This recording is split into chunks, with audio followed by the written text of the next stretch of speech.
A young man came to a wise teacher, troubled and restless. "My mind is full of worries about the past and fears for the future," he said. "How can I find peace?" The teacher smiled and said, "Come with me." They walked to a river. The teacher filled a cup with water and poured it slowly onto the ground. "What are you doing?" asked the young man. "The water is like your thoughts," the teacher said. "When you hold on to them tightly, they overflow and disturb your peace. But when you let them flow freely, peace returns." The teacher then took the young man's hand and led him to sit down on a nearby stone. "Look at the river," he said. "Do you see how it flows?"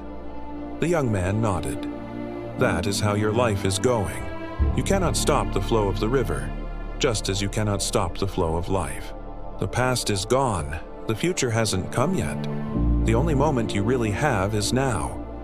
The teacher asked the young man to close his eyes and focus on his breath, simply the in and out.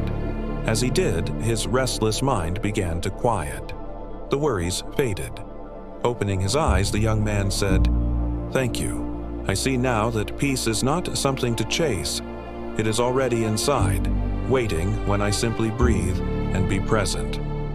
The teacher smiled and said, "You are right. Peace is always there, just like the river. It is never ending. It is your nature.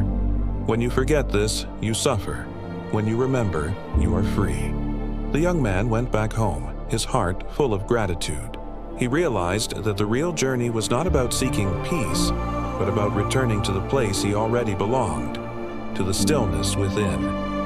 From that day on, he made it a daily practice to sit by the river, to watch the flow, to breathe deeply, and to let go of his worries. With each breath, he felt more at peace.